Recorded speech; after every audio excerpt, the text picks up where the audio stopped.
Hello everyone, I am Lubna Tanveer. आज मैं target IQ की तरफ से आपके लिए फिर से इंडियन एविडेंस एक्ट के कुछ एमसीक्यूज लेके आई हूँ जो आपके एपीओ के एग्जाम के लिए बहुत इंपॉर्टेंट है। तो आइए देखते हैं। फर्स्ट क्वेश्चन देखते हैं। The procedure for impeaching the credit of a witness is described in. पूछ रहे हैं कि प्रोसीजर जो है for impeaching the credit of witness वो किस सेक्शन में दिया हुआ है। तो वो section 155 of Indian evidence act में दिया हुआ है। ठीक है, आगे बढ़ते हैं। Any question suggesting the answer which the person asking it wishes और expects to receive is called. ऐसे क्वेश्चन को क्या कहते हैं? ठीक है, ये डेफिनेशन है लीडिंग क्वेश्चन की जो हमारे सेक्शन 141 में डिफाइंड है। ठीक है, आगे बढ़ते हैं। The examination of witness by the party who calls him shall be called. क्या कहते हैं इसको एग्जामिनेशन इन चीफ कहते हैं। ठीक है, इसकी एग्जामिनेशन इन चीफ की डेफिनेशन है the examination of witness by the party who calls him. ठीक है, आगे बढ़ते हैं। Official communication. अब ऑफिशियल कम्युनिकेशन कहाँ पे दिया हुआ है, किस सेक्शन में है ये है आपका सेक्शन 124 में। ठीक है, जहाँ पे कहते हैं कि public officer shall not be compelled to disclose communication. ठीक है, ये आपको 124 में दिया हुआ है। उसके आगे बढ़ते हैं। Question number 37। The court may forbid any question और inquiries which it regards as indecent और scandalous under section.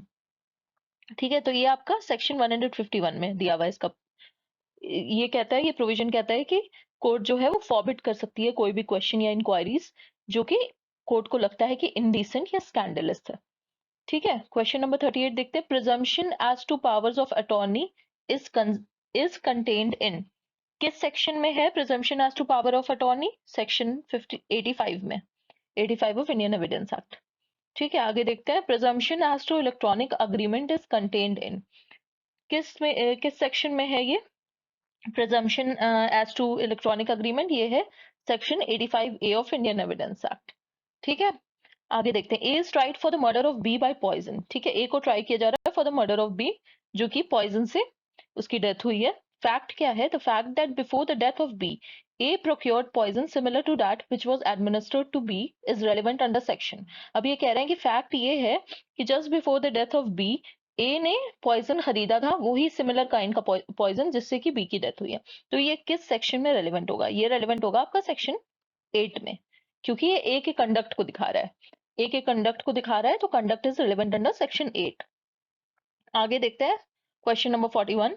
The question is whether certain goods ordered from B were delivered to A. The goods were delivered to several intermediate persons successively.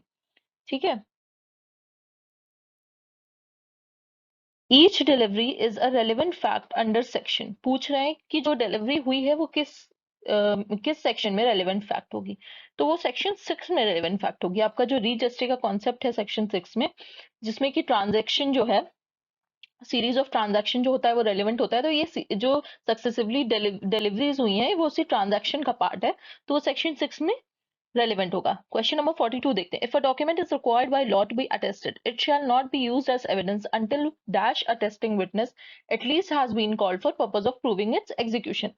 तो 1 will be the correct answer कि document अगर document by law required है to be attested तो उसके evidence के लिए at least 1 attesting witness जो है वो प्रेजेंट होना चाहिए। ठीक है, आगे बढ़ते हैं। Question number 43। Mandatory requirement of section 27 of the Indian evidence act is that. क्या रिक्वायरमेंट है सेक्शन 27 इंडियन एविडेंस एक्ट की? That the accused must be in police custody. Police custody की बात करता है, वो जुडिशियल कस्टडी की बात नहीं करता है। ठीक है, कि सेक्शन 27 की जो रिक्वायरमेंट है वो ये है कि the accused must be in police custody. आगे बढ़ते हैं। Question number 44। Kashmira Singh versus state of MP. ये पूछ रहे हैं कि किस टॉपिक का ये केस लॉ है? तो ये है confession by co-accused. C will be the correct answer. आगे बढ़ते हैं। The constitutionality of section 27 Indian evidence act was challenged इन।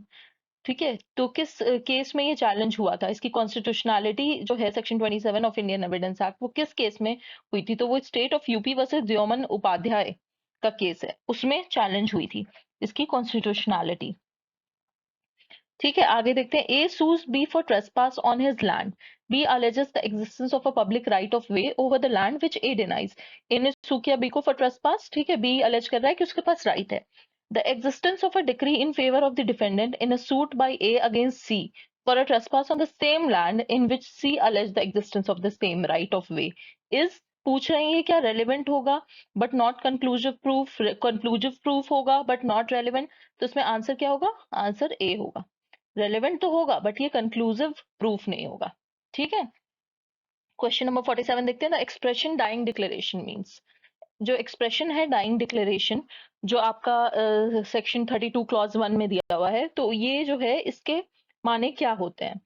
तो इसमें ए है statement made by the person of the time of his death, declaration of a person in contemplation of death,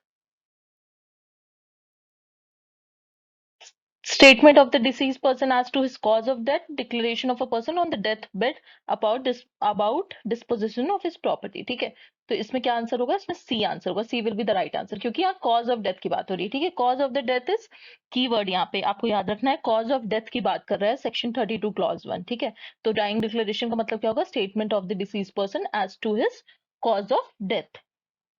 ठीक है, आगे बढ़ते हैं। The question whether A and B were married, the fact that they were usually received and treated by their friends as husband and wife is relevant. ठीक है, A will be the right answer, ये relevant होगा कि A and B were married. Question ये था, fact ये है कि उन दोनों को एज हस्बैंड एंड वाइफ उनके फ्रेंड्स ट्रीट करते थे, तो ये एक रेलेवेंट फैक्ट है। ठीक है, आगे बढ़ते हैं। Question number 49, the presumption under section 41 of Indian evidence act. ठीक है, ये आपको बहुत इंपॉर्टेंट क्वेश्चन है, इसमें पूछ रहा है प्रिजम्पशन जो है under section 41 of Indian evidence act, वो कौन सा प्रिजम्पशन होगा? Presumption of fact, a rebuttable presumption of law, an irrebuttable presumption of law, a presumption of law and fact. इसका आंसर जो होगा, इसका आंसर सी होगा, an irrebuttable presumption of law है सेक्शन 41। अच्छा, अब क्या है कि यहाँ पे देखिए हमारे इंडियन एविडेंस एक्ट में 3 सेक्शंस हैं जो सिर्फ इन इररिबेटेबल प्रिजम्पशन ऑफ लॉ की बात करते हैं। ठीक है, ये आपको याद रखना है। एक तो सेक्शन 41 है, दूसरा सेक्शन 112 है और तीसरा सेक्शन 113 है। 3 जगह ऐसी है एविडेंस एक्ट में जहां पे इररिबेटेबल प्रिजम्पशन ऑफ लॉ की बात की गई है, उसके अलावा कहीं पे भी इररिबेटेबल प्रिजम्पशन ऑफ लॉ की बात नहीं की गई है। ठीक है, तो ये कभी कभी क्वेश्चन में आता है, इनफैक्ट यूपी के आपके प्री में भी आया था पिछले बार ये क्वेश्चन कि कौन कौन से सेक्शन ऐसे हैं जो इररिबेटेबल प्रिजम्पशन ऑफ लॉ की बात करते हैं, तो वो 3 सेक्शन ऐसे हैं, एक 41, एक 112 एंड 113। ठीक है, आगे बढ़ते हैं। Question number 50, witness to character may be, इसका आंसर क्या होगा? इसका आंसर होगा chief, cross and reexamined all. तीनों में ही कैरेक्टर का जो विटनेस है, विटनेस टू कैरेक्टर, वो दिया जा सकता है। ठीक है, आगे देखते हैं। Person summon to produce a document can not be dash unless and until he is called as a witness. ठीक है, यहाँ पे पूछ रहा है कि पर्सन जो है जिसको समन किया गया है टू प्रोड्यूस अ डॉक्यूमेंट, उसको can not be cross examine, उसको क्रॉस एग्जामिन नहीं कर सकते unless and until he is called as a witness. ठीक है, लीडिंग क्वेश्चन की बात हो रही है। क्वेश्चन नंबर 52 में leading question is defined in, leading question section 141 में डिफाइंड है। अभी पीछे हमने उसकी डेफिनेशन देखी थी। सेक्शन 141 में लीडिंग क्वेश्चन डिफाइंड है, इसको डिफाइन किया गया। 142 बोलता है कि when they must not be asked. ठीक है, leading question when they must not be asked, तो एग्जामिनेशन इन चीफ और री एग्जामिनेशन में लीडिंग क्वेश्चन नहीं पूछा जा सकता है। और सेक्शन 143 बोलता है व्हेन दे में बी आस्क्ड, जो कि क्रॉस एग्जामिनेशन है, कि क्रॉस एग्जामिनेशन में लीडिंग क्वेश्चन पूछा जा सकता है। ठीक है, तो आपका जो कॉन्सेप्ट है लीडिंग क्वेश्चन का, वो सेक्शन 141 में, डेफिनेशन भी सेक्शन 141 में ही है। बाकी 142 और 143 भी लीडिंग क्वेश्चन का ही कॉन्सेप्ट है। ठीक है, doctrine of estoppel applies on, तो डॉक्ट्रिन ऑफ जो एस्टोपल है वो सिविल प्रोसीडिंग में सिर्फ अप्लाई होता है, civil proceeding only will be the correct answer. आगे देखते हैं, Hardayal versus state of UP, ये जो केस है ये किस कॉन्सेप्ट से रिलेटेड है? तो ये है आपका सर्कमस्टेंशियल एविडेंस से रिलेटेड। ठीक है, अब देखते हैं आगे। Question number 56. The question is whether a particular letter reached A. The fact that it was posted in due course and was not returned through the dead letter office are relevant under section. ये आपका किस section में relevant होगा? ये section 16 में relevant होगा। ठीक है, section 16 में relevant होगा ये आपका, क्योंकि 16 कहता है existence of course of business when relevant. ठीक है, 16 इसकी बात करता है। अब आगे देखते हैं question number 57, may presume is defined under, may presume कहाँ पे डिफाइंड है एविडेंस एक्ट में? मे प्रिज्यूम्ड है सेक्शन 4 में डिफाइंड। ठीक है, सेक्शन 4 जो है आपका, मे प्रिज्यूम, शैल प्रिज्यूम, और कंक्लूसिव प्रूफ को डिफाइन करता है। ठीक है, अब ये मैच द फॉलोइंग है। मैच द फॉलोइंग में देखिए सेक्शन 154, 159, 141 और 133 ये बोला है मैच द फॉलोइंग आपकी। तो मैच द फॉलोइंग में इसका करेक्ट आंसर क्या होगा? इसका करेक्ट आंसर होगा ए। ठीक है, ए को 2 से मैच करना है, 154 को आपको हॉस्टाइल विटनेस से मैच करना है। ठीक है, 159 जो है रिफ्रेशिंग मेमोरी की बात करता है। ठीक है, और ये जो आपका लीडिंग क्वेश्चन है ये 141 में दिया हुआ है। ठीक है, 133 आपका अकॉम्प्लिस डिफाइन करता है। ठीक है, तो ये आपका मैच द फॉलोइंग का आंसर ए होगा। ठीक है, आगे देखते हैं मैच द फॉलोइंग। फिर ये मैच द फॉलोइंग है सेक्शन 7 आपका क्या सेक्शन 7 किसके बारे में? इफेक्ट के बारे में बताता है। ठीक है, सेक्शन 8 में कंडक्ट, प्रिपरेशन, मोटिव ये सब रेलिवेंट होते हैं, तो ये सेक्शन 8 को यहाँ मैच कर देंगे हम। ठीक है, सेक्शन 14 में status of mind body, section 9 जो है आपका एक्सप्लेनेटरी फैक्ट्स है। ठीक है, ये मैच द फॉलोइंग ऐसे करना है। तो मैच द फॉलोइंग का आंसर क्या हो जाएगा? बी। ठीक है, ए का 1, बी का 2, सी का 4 एंड डी का 3। ठीक है, आगे देखते हैं question number 60। A sues B for ₹1000 and shows entries in his account books showing B to be indebted to him to this amount. The entries are relevant under section। अब ये पूछ रहे हैं कि किस में रेलिवेंट होगा, तो ये सेक्शन 34 में रेलिवेंट होगा। ठीक है, आगे देखते हैं question number 61। Which section says no fact of which the court will take judicial notice need to be proved?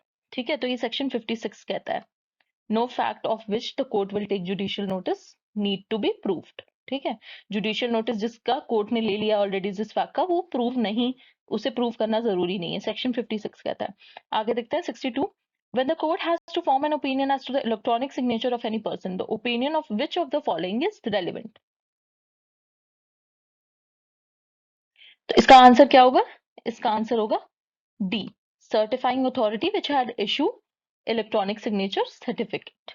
ठीक है, ठीक है, अब आते हैं under which section procedure for having certified copies of public document has been vested. ठीक है, किस में दिया हुआ है procedure for having certified copies of public document? तो ये आपका सेक्शन 76 में दिया हुआ है।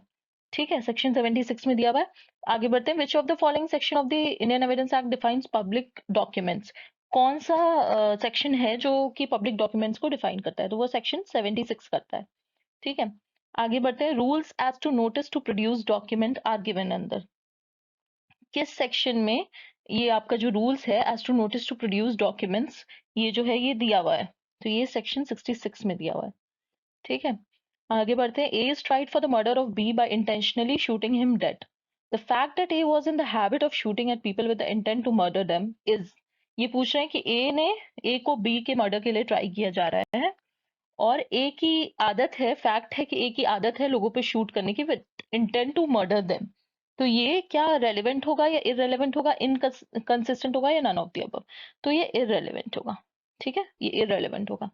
अब पूछ रहे हैं रेफरीज रूल इज कंटेन्ड इन, कि रेफरीज रूल जो है वो किस सेक्शन में है? तो वो सेक्शन 20 का पार्ट है। ठीक है, सेक्शन 20 में ये डॉक्ट्रिन है रेफरीज रूल, जिसमें कि एडमिशन दिया हुआ है, admission of person expressly referred to by party to suit, किसी और को रेफर कर दिया अगर। ठीक है, कि सपोजिटली किसी ने ए और बी के बीच सूट चल रहा है, बी ने बोला सी से पूछ ले, सी को इस बारे में पता है, तो ये रेफर किया है बी ने, तो ये हमारा ये जो कॉन्सेप्ट है ये सेक्शन 20 में है। ठीक है, which section explains the relevancy of statement as to any law contained in law book. तो ये आपका इसका आंसर क्या होगा? इसका आंसर होगा सेक्शन 38। ठीक है, सेक्शन 38 ही कहता है। 69 देखिए, under which section of evidence act continuous cohabitation for a number of years में raise the presumption of marriage. पूछ रहे हैं कि किस सेक्शन में अगर कोई कंटिन्यूअस कोहैबिटेशन में है तो कौन सा सेक्शन इसका प्रिजम्पशन रेज करता है कि ये मैरिज है?